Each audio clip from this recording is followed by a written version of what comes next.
नमस्कार। आज हम paper 10 creating an inclusive school के अंतर्गत यूनिट 3 इंक्लूसिव स्कूल की जो अवधारणा है, समावेशी स्कूल की जो अवधारणा है, उसके अंतर्गत बुलेट यानी पार्ट 3 के डेवलपिंग एन इंक्लूसिव स्कूल के विषय में बात करेंगे। इंक्लूसिव स्कूल के अंतर्गत जो क्रिएटिंग इंक्लूसिव कल्चर जो है,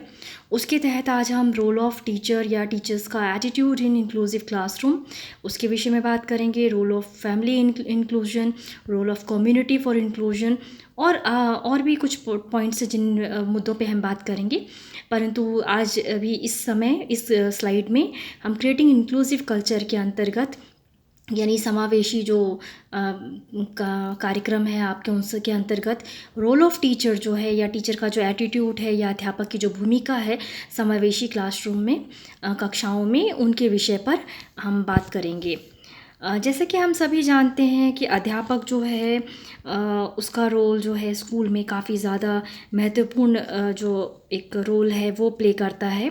तो साथ ही साथ हम लोग एक कोटेशन लेते हैं। डॉक्टर राधा कृष्णन जी ने कहा था कि अध्यापक समाज में बहुत महत्वपूर्ण स्थान रखता है। वह एक पीढ़ी से दूसरी पीढ़ी को बौद्धिक, संस्कृति और तकनीकी कौशल को पहुंचाने में मुख्य भूमिका अदा करता है और सभ्यता के दीपक को जलाए रखता है। तो इस हिसाब से अगर हम बात करते हैं तो किसी भी स्कूल और किसी भी बच्चे के जीवन में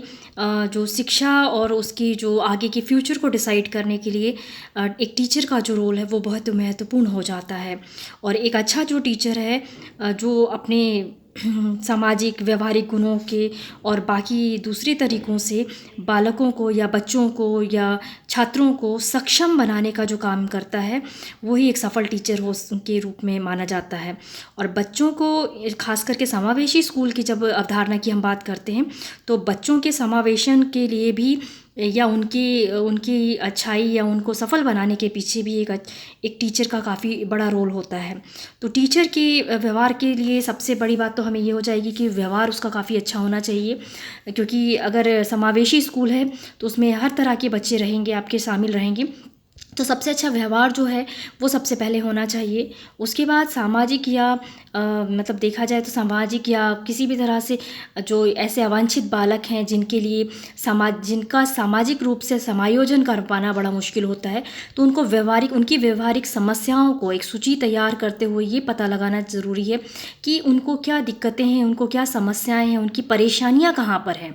अगर उन परेशानियों को हमें पता लग जाता है तो उसके लिए फिर हम उसके उपचारात्मक या उसके प्रति हमें कौन सी पॉलिसीज़ या प्लानिंग करनी चाहिए ताकि वो बच्चे सही रूप से शिक्षा प्राप्त कर सकें। वैसी प्लानिंग के लिए उसकी एक परामर्शदाता के रोल के रूप के लिए उसकी आवश्यकताओं की पूर्ति करने के लिए जो है हमें उनकी पहले तो प्रॉब्लम को जानना ज़रूरी है। फिर इसके साथ साथ उन बच्चों के साथ साथ जो एक उनकी ज़िंदगी में आने वाली जो कुछ परेशानियां हैं, विभिन्न स्थितियां हैं जिनमें बच्चे जो है कहाँ पे अपने आप को परेशान फील करते हैं, तो उन उन स्थितियों को समझना जो है वो भी एक बहुत बड़ी चीज़ हो जाती है। और हम बार बार बात करते हैं कि शिक्षा जो है बालक के सर्वांगीण विकास यानी ऑलराउंड डेवलपमेंट से जुड़ी है, जिसमें आपके physical development, mental development, emotional development, यानी कि हर एक तरह के हर एक पक्ष के जो डेवलपमेंट हैं उनकी बात पर हमें ध्यान देना होता है। तो जब सक्षम और क्षमता वाले जो बच्चे होते हैं, जो नॉर्मल बच्चे होते हैं, जब हम उनके लिए एक पॉजिटिव सोच के साथ, एक पॉजिटिव नोट के साथ काम कर रहे होते हैं, तो इंक्लूसिव स्कूल जहाँ पे समावेशन की बात हो रही है, जहाँ पे दूसरे बच्चों को भी जो है, जो स्पेशल नीड वाले जो बच्चे हैं उनको जब जोड़ने की बात हो जाती है, तो अध्यापकों, अभिभावक, समाज, आपके डिफरेंट एजेंसीज़ और डिफरेंट जो ग्रुप्स हैं, उन सभी के साथ नॉर्मल बच्चों को जोड़ने का जो एक प्रयास है वो भी एक टीचर को करते रहना पड़ता है। इसके साथ साथ ही बहुत सारे ऐसे मुद्दे हैं जिन पे हमें आज बात करनी है, तो हम एक एक करके उन पर बात करते हैं। खास करके हम कहेंगे कि इन बच्चों के समावेशन के लिए एक शैली का निर्माण होना चाहिए। आपके अलग अलग नीड्स बेस्ड जो आपकी चीज़ें हैं उनकी जानकारी खास करके होनी चाहिए। और उसके बाद एक सफल ढंग से या प्लान्ड वे में एक जो है आपका समावेशन या इंक्लूजन किस तरह से होना चाहिए वो डिसाइड होना चाहिए। तो व्यावसायिक और व्यवहारिक और यानी प्रैक्टिकली, प्रोफेशनली और पर्सनली भी कुछ टीचर्स को एफ़र्ट जो है वो लगाने की आवश्यकता है जो है वो हो जा सकती है, क्योंकि कई बार ऐसा होता है कि इन बच्चों की एक बच्चों की जो जानकारी है वो हमें प्राप्त करना जो है काफ़ी आवश्यक हो जाता है। तो पहले उन जानकारियों को प्राप्त करना है और फिर उसके बाद जो है इन बच्चों के बारे में हम और ज़्यादा जो अच्छी तरह से जो कार्य हैं वो हम कर सकते हैं। इसके साथ साथ ही आज हम डिफरेंट पॉइंट्स जो रोल ऑफ टीचर और टीचर्स की एटीट्यूड जो आपकी इंक्लूसिव टीचिंग में है, हम उनके जो कुछ पॉइंट्स हैं उनके विषय में बात करते हैं। आपका जो रोल ऑफ टीचर्स या teachers attitude in inclusive school या इंक्लूसिव क्लासरूम है, तो अब कुछ जो मुद्दे थे हमने उस पर बात कर ली है। अब एक एक करके पॉइंट्स को डील करते हैं हम लोग। सबसे पहले तो है कि सब्जेक्ट नॉलेज और कॉम्पिटेंसीज़ के आधार पे जो है, यानी कि आपके टीचर के अंदर विषय वस्तु की पकड़ होनी चाहिए और वो मतलब आपका जो पूरा जो विषय है उसका उस पर पूरा होल्ड होना चाहिए। इसके साथ साथ ही सामान्य ज्ञान की जो प्राप्ति होती है वो भी उनके साथ होना चाहिए। और ये एक बहुत इम्पॉर्टेंट आस्पेक्ट है कि जब टीचर जब पढ़ाने जा रहा है तो उसके साथ आपकी सब्जेक्ट नॉलेज के साथ आपको चाइल्ड सेंटर्ड एजुकेशन का जो कॉन्सेप्ट है उसको समझते समझते इंडिविजुअल डिफरेंसेस की चीज़ों को समझते हुए, और क्योंकि हम इंक्लूसिव स्कूल की बात या इंक्लूसिव क्लासरूम की बात कर रहे हैं तो उसमें हमारे पास बहुत ही अलग अलग तरह के बच्चे हैं हमारे पास। तो उसमें उन बच्चों को के प्रति जो समझ है वो होना, नॉलेज मतलब आपके सब्जेक्ट नॉलेज के साथ उन बच्चों की समझ होना जो है एक बहुत ही इम्पॉर्टेंट एस्पेक्ट रहेगा किसी भी अच्छे टीचर के लिए, ताकि वो उन बुक्स के साथ उन बच्चों की लाइफ के साथ एक कनेक्टिविटी मेंटेन करने का जो काम है वो कर सके। उसके साथ साथ कम्युनिकेशन स्किल्स, बिकॉज़ अभी हम सिर्फ नॉर्मल बच्चों की बात नहीं कर रहे हैं। अब यहाँ पे हम समावेशी स्कूल में हम जो है नॉर्मल से हट के, यानी कि दूसरे तरह के जो बच्चे हैं, जो स्पेशल नीड्स वाले बच्चे हैं, हम उनके विषय में भी बात कर रहे हैं। तो इन बच्चों की जो आवश्यकताएं हैं वो अलग तरह से होती हैं, उनकी बात को समझना बहुत जो है वो बहुत ज़रूरी हो जाता है। तो कम्युनिकेशन या संप्रेषण की जो स्थिति है उसमें विषय वस्तु को मतलब जो आपका जो टॉपिक है उस चीज़ को बच्चे के स्तर तक जाके उसको पहुंचाना, समझाना, उसको नॉलेज लेवल पे, उसके मेमोरी लेवल तक पहुंचाना, ये एक मनोवैज्ञानिक तौर से एक देखा जाए तो काफ़ी मुश्किल वाला कार्य हो सकता है। तो बच्चे की रुचि को मतलब इंटरेस्ट को, एबिलिटी को, उसके जो प्रीवियस नॉलेज है उसको ध्यान में रखते हुए वो किस कंडीशन में चीज़ों को सीखता है, उन सारी चीज़ों को ध्यान में रखते हुए हमें कम्युनिकेशन का एक लेवल स्टैब्लिश करना पड़ेगा, ताकि वो इफ़ेक्टिवनेस जो है वो उसकी जो प्रभावशीलता जो होती है ना कम्युनिकेशन की, उसको हम अच्छे से अपनी बात को उस बच्चों तक पहुंचा सकें, या बच्चों की बात जो है या कोई क्वेश्चन है वो लाना अगर चाहते हैं तो वो टू वे इंटरेक्शन के साथ साथ उस तरह की हमें एक इन्वायरमेंट क्रिएट करनी पड़ेगी, ताकि बच्चे जो हैं हमें अपनी जो चीज़ें हैं मतलब अपने व्यक्तिगत विकास के साथ साथ उनके अंदर क्या चल रहा है हम उनसे अवगत हो सकें। तो उस तरह की हमें कॉम्पिटेंसी या उस तरह का जो स्थिति है या इन्वायरमेंट है वो हमें क्रिएट करना काफ़ी आवश्यक हो जाएगा। इसके साथ साथ ही डिफरेंट एजुकेशनल एक्टिविटीज़, विभिन्न शिक्षात्मक जो शैक्षिक क्रियाएं हैं उनका लाना, डिफरेंट जो आपके रिसोर्सेज हैं स्कूल लेवल पे, जो भी आपके अवेलेबल रिसोर्सेज हैं उन रिसोर्सेज को यूज़ करना, आपके सोशल स्टडीज़ या आपके साइंस के जो चीज़ें हैं उनके अंतर्गत आने वाले डिफरेंट जो मेथड्स हैं, एक्टिविटीज़ हैं, उन सभी को अब अगर हम जोड़ लेते हैं इन सभी चीज़ों को, तो वैज्ञानिक जो उपकरणों का प्रयोग कर रहे हैं हम, या फिर साइंस के कुछ टॉपिक या एसएसटी के कुछ टॉपिक जैसे भ्रमण, श्रमदान, डिफरेंट डिबेट्स, सेमिनार्स, मतलब किसी भी तरह की जो भी एक्टिविटीज़ हम करवा रहे हैं तो उन एक्टिविटीज़ को करवाने टाइम हमें ये ध्यान रखना होगा कि उन एक्टिविटीज़ को करवाने में के समय हमें नॉर्मल बच्चों की जो डिफरेंट एक्टिविटीज़ हैं या उनके अंदर जो योग्यताएं हैं अगर हम उनको ध्यान दे रहे हैं तो हमें स्पेशल नीड वाले जो बच्चे हैं उनको भी दिमाग में रखते हुए उस तरह की एक्टिविटीज़ की प्लानिंग जो है वो हमें करनी चाहिए, ताकि वो भी इसमें ये जो विभिन्न शैक्षिक क्रिया जो कलाप हैं उनमें पूरी तरह से पार्ट ले सकें। इसके साथ साथ ही डेवलपिंग टीचिंग लर्निंग मटेरियल का जो कॉन्सेप्ट है, शिक्षण अधिगम सामग्री जो है उनको डेवलप करना, तो क्योंकि हम बार बार बात कर रहे हैं कि हमारे पास हर तरह के बच्चे आएंगे, हर तरह के बच्चे मतलब आपके फ़िज़िकल प्रॉब्लम से डील करते हुए बच्चे भी आ सकते हैं, मे बी ऑडियो विजुअल जैसी जो समस्याएं हैं, जहाँ पे आपको आँखों से कुछ परेशानी हो सकती है देखने में, या श्रवण बाधित बच्चे हो सकते हैं। तो विभिन्न बच्चों को ध्यान में रखते हुए हमारा जो टीचिंग लर्निंग मटेरियल का जो स्कोप है वो हमें अलग अलग तरीके से बना के रखना होगा, कि ताकि अगर हमारे बच्चे इस किसी भी तरह की समस्याओं से जुड़े हुए हैं तो हमारे पास ऑडियो विजुअल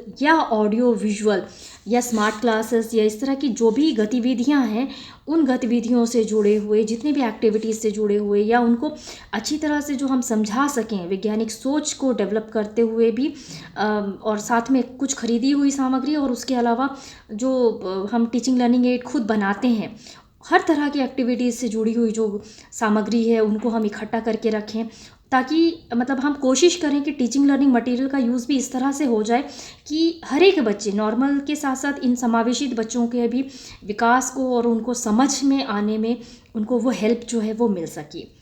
देन आपका है डिफरेंट जो कॉन्टेक्चुअल कॉम्पिटेंसीज़ है। अब इसके अंतर्गत हम कह सकते हैं कि जो हम सब्जेक्ट से रिलेटेड जो भी हम बिंदुओं को पढ़ते हैं, अगर वो हमें समझ नहीं आ रहा है तो उसको हमें समझने या समझाने की जो एक गति है वो विकसित करनी होगी। तो अगर हम किसी भी टॉपिक को लेके पढ़ रहे हैं, या किसी देश को काल को लेके पढ़ रहे हैं, या कोई भी चीज़ कोई भी टॉपिक को या कोई सी पॉइंट को क्लियर करना चाहते हैं, तो हमें उस समय के समाज के मूल्य, उस समय के समाज के टॉपिक के साथ या बच्चों के जीवन के आधारित या जीवन के साथ जुड़ी हुई वास्तविक घटनाओं के साथ जोड़ करके कोशिश करनी चाहिए कि उन कॉन्टेक्स्ट को, उन परिप्रेक्ष्य को या उन विषय वस्तुओं को ज़्यादा से ज़्यादा क्लियर करें, ताकि बच्चे उन कॉन्टेक्स्ट के साथ जोड़ करके उन टॉपिक्स को समझने का प्रयास जो है वो कर सकें। सेम चीज़ इसी के साथ जो नेक्स्ट आपका है कॉन्सेप्ट को क्लैरिफाई करना। तो कॉन्सेप्ट को क्लैरिफाई भी करने के लिए भी सेम यही कह सकते हैं कि कॉन्टेक्चुअल कॉम्पिटेंसीज़ में जो मैंने बात कही उन्हीं चीज़ों को कह सकते हैं। और इसके साथ साथ जो हम मैक्सिम्स ऑफ टीचिंग जो यूज़ करते हैं कि नोन टू अननोन, मतलब जो ज्ञात है बच्चे को, जो जाना हुआ है उससे हम अननोन की तरफ लेके जाएं। जो सिंपल चीज़ें हैं पहले उसको उसकी अवधारणा उसको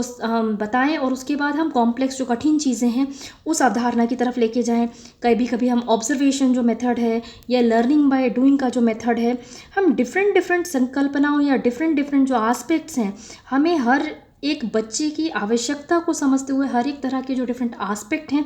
उनको हमें देखते हुए, भाषा को ध्यान में रखते हुए, डिफरेंट विधियों को ध्यान में रखते हुए, जो है कौन सी चीज़ सबसे ज़्यादा प्रभावकारी या इफ़ेक्टिव हो सकती है इन बच्चों के मामले में, उनको ध्यान में रखते हुए, उनको पिक करते हुए यहाँ पे समझने और समझाने की जो एक धारणा है वो हमें विकसित करनी पड़ेगी। नेक्स्ट है आपका इवैल्यूएशन बेस्ड जो कॉम्पिटेंसी है या जो दक्षताएं हैं, या टीचर को और किन चीज़ों में दक्ष होना चाहिए। तो इसके आधार पे हम कह सकते हैं कि इवैल्यूएशन बेस में हमें क्वांटिटेटिव और क्वालिटेटिव दोनों ही तरह की जो दक्षताएं हैं उनको हमें ध्यान में रखना होगा। लेकिन जैसे हम मान रहे हैं कि हमारे पास हर तरह के बच्चे हैं, हर तरह के बच्चे मतलब समावेशी बच्चे में स्पेशल नीड के वाले बच्चे भी हैं, तो उसमें हम एवैल्यूएशन के जो डिफरेंट टेक्निक्स हैं उनके साथ हमें पूरी तरह से उसकी जानकारी होनी चाहिए। क्योंकि सिर्फ और सिर्फ नॉर्मल क्लासरूम सिचुएशन में pen and paper pencil test जो होते हैं, या फिर MCQ मल्टीपल चॉइस क्वेश्चन या रिटन क्वेश्चंस के अलावा भी हमें कुछ इस तरह की चीज़ें रखनी चाहिए जिससे कि हम दूसरे बच्चे की दूसरे जो पक्ष होते हैं उनके बारे में भी जानकारी प्राप्त कर सकते हैं। आपकी इंटरव्यू हो सकती हैं, बस डिफरेंट क्वेश्चनायर हो सकते हैं, आपके ओरल टेस्ट हो सकते हैं, आपके डिफरेंट प्रैक्टिकल थीम बेस्ड हो सकते हैं, बच्चों के लिए कुछ एग्ज़ाम प्रिपेयर करवाया जा सकता है, कुछ एक्टिविटीज़ के माध्यम से उनके टेस्ट लिए जा सकते हैं। तो उस तरह से हमें सिर्फ बुद्धि परीक्षण या IQ टेस्ट सिर्फ नहीं करना है, या सिर्फ लिखा हुआ टेस्ट जो है वो नहीं करना है, क्योंकि हमारे पास हर तरह के बच्चे हैं। तो बच्चों के स्तर के अनुसार, उनके जो प्रीवियस नॉलेज है उसके अनुसार, उनकी जो कंडीशन है, साइकोलॉजिकल कंडीशन है, उसके अनुसार हमें अपनी परीक्षण या जो एग्ज़ामिनेशन या इवैल्यूएशन की जो प्रोसेस है उसको भी चेंज करते रहना चाहिए। इसके साथ साथ ही आपकी जो दूसरी एजेंसीज़ हैं, यानी कि पेरेंट्स के साथ, कम्युनिटी के साथ या डिफरेंट एजेंसीज़, जैसे कि आपकी लाइब्रेरी हो गई, आपके टीचर्स, डिफरेंट टीचर्स हो गए, आपकी प्रिंसिपल या अलग जो जो कमिटीज़ होती हैं, मतलब स्कूल से हटकर जो कमिटीज़ होती हैं, उन सभी कमिटीज़ चाहे वो स्कूल से बाहर हों या स्कूल के अंदर हों, तो उन कम्युनिटी मेंबर्स, पेरेंट्स के साथ, बाकी सभी लोगों के साथ जुड़ के जो काम करने की जो दक्षता होती है वो भी एक टीचर में आपकी होनी चाहिए। Then next is management related competencies में भी अगर हम बात करते हैं तो विद्यालय के जो भी कार्यक्रम होते हैं, कार्यक्रमों के अंतर्गत बहुत सारे कार्यक्रम होते हैं जो एक टीचर कर रहा होता है, टाइम टेबल बनाने से लेकर के, डिफरेंट रिकॉर्ड्स बनाने से लेकर के, आपके स्कूल या क्लासरूम का जो मैनेजमेंट है उसको आपका सब एज ए सब्जेक्ट टीचर अपने कार्य करने में, स्कूल के डिफरेंट प्लानिंग एक्टिविटीज़ में, एडमिनिस्ट्रेटिव एक्टिविटीज़ में और इवैल्यूएशन एक्टिविटीज़ या सीसीए एक्टिविटीज़ जो हैं उन सभी में उसको पार्टिसिपेट करना होता है। तो मैनेजमेंट के लेवल पे उसे वो कार्य करने के साथ साथ ही बच्चों के विषय या चाइल्ड सेंटर्ड एजुकेशन या साइकोलॉजी की जो नॉलेज है वो भी पूरी तरह से होनी चाहिए। इसके साथ साथ ही पेरेंट्स के साथ कार्य करने के साथ साथ ही आपके जो जो टीचर्स हैं उनको बेसिक वैल्यूज़, जो मूलभूत जो आपके कार्यक्रम होते हैं, जो या फिर हम मूल्य, जो बेसिक मूल्य जो है, मूलभूत मूल्य जो है, उनके प्रति उसकी प्रतिबद्धता भी होनी चाहिए। क्योंकि जिस तरह से समाज हमारा बहुत ही तेज़ी से बदल रहा है, तो आपके जो विभिन्न मूल्य, अगर एक टीचर अपने मूल्यों को समेट के रखता है तो बच्चे भी उसको फॉलो करने का कार्य करते हैं। तो अगर टीचर समावेशी क्लास में या कक्षा में इन बच्चों के साथ एक बहुत ही ईमानदार और एक अच्छे सेवा भाव या जीवन में खुशी के साथ एक इन्वायरमेंट क्रिएट करते हुए एक इन बच्चों को अगर समावेशित करके पढ़ाने का प्रयास करता है, तो ये हम देखेंगे कि बाकी जो नॉर्मल बच्चे हैं या जो दूसरे बच्चे हैं उसी का अनुकरण करते हुए जो है समावेशन के अंतर्गत इन बच्चों के साथ बहुत ही अच्छे से एक इंक्लूसिव इन्वायरमेंट में भी क्रिएट करने के लिए काफ़ी अच्छी भूमिका जो है वो निभा सकते हैं। धन्यवाद।